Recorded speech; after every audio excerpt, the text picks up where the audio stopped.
Hello and a very warm welcome. Australian 2017 qualifying done. Lewis Hamilton. I'm elated, I'm happy, fantastic start to the season, but I'm also shattered. I was up for practice 3 at 2:45 in the morning, and then qualifying was on. Coverage started at 5 o'clock, qualifying actually started at 6 o'clock. I'm elated, but if I look shattered, that's why.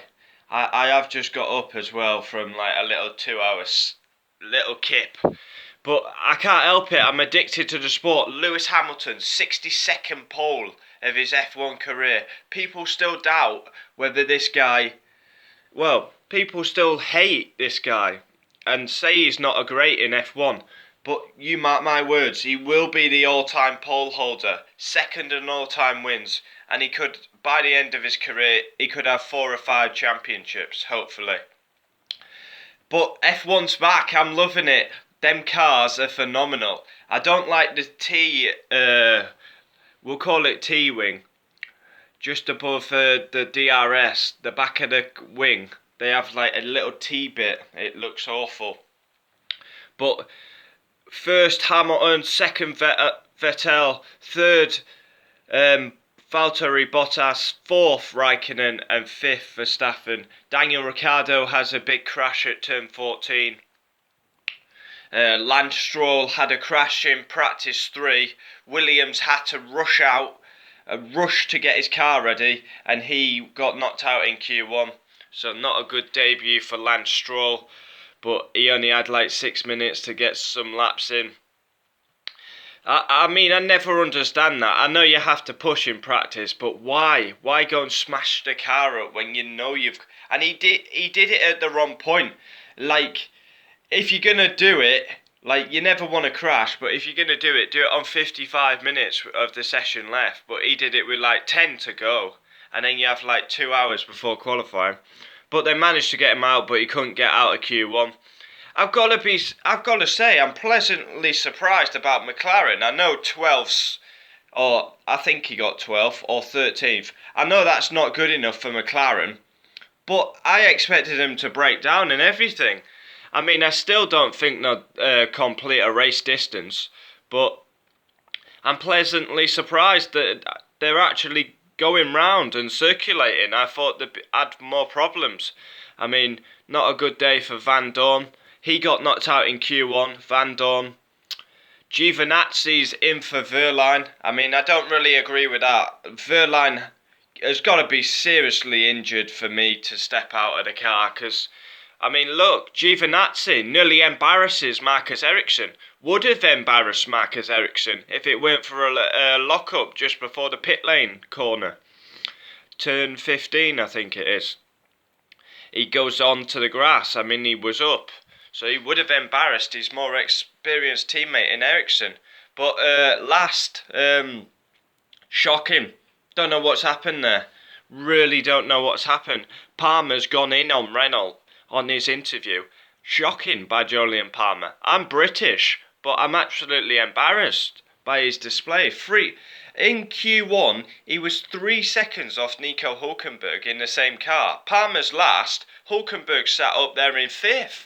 What's all that about? Renault should be going in on Palmer. That's a shocker. He will blame it that he hit the wall in practice, but you've had an hour and a half in...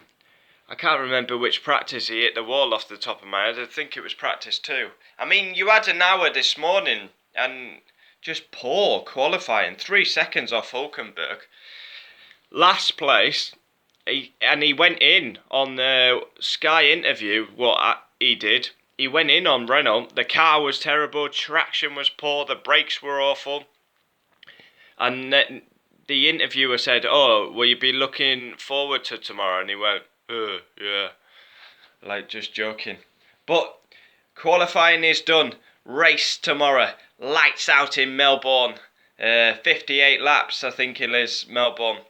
Wider tyres. Sexy rear wings, apart from that T-wing. And yeah, I'm loving these new cars. We've just broke the lap record. Lewis Hamilton, well, it was broke in practice, but Great lap by Hamilton. Vettel, Ferrari are definitely closer. So hopefully we can see a Mercedes-Ferrari battle. Red Bull are nowhere.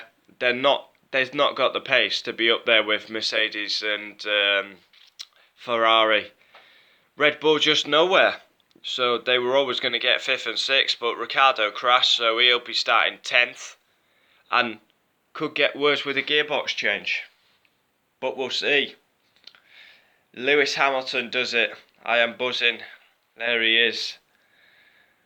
The Englishman. 62 poles in his F1 career. Remarkable. I followed him every step of the way. Every one of them poles I have seen. And he will be the all-time pole holder. He's got 3 to go to beat Ayrton Senna, his hero. And he's got 3 to go equal with Michael Schumacher. And then 1 more. And he will be the all-time pole holder.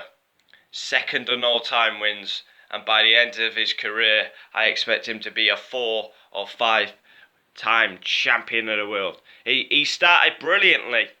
Pole position. And he's just got to get it off the line tomorrow. I mean, look at Sebastian Vettel's start in 2016. Mercedes 1-2. Vettel comes from the 2nd row and he's leading into turn 1. So got to be careful of Ferrari's starts. And that is a weak point of Lewis Hamilton's last year, his starts. They were terrible. I mean, you look at China, where he started at the back. He got tangled in a collision with NASA. Australia lost positions. So many times he lost positions off the start. Monza's another one off the top of my head. So hopefully Hamilton's been working on his starts. We can drive on for a 4th World Championship. But I hope it's close. Like, I don't want to see, as much as I love Hamilton, I don't want to see him winning by 20-30 seconds like the previous years. I'd rather see him go toe-to-toe with Sebastian Vettel, the 4-time champion of the world. But let's see. Brilliant. I'm so glad F1's back. And just look now, we've got shitty international football this weekend. Thought it was going to be the perfect weekend. F1 and some Premier League football. But no, shitty internationals are on. Fucking England are a joke, so I won't be watching that.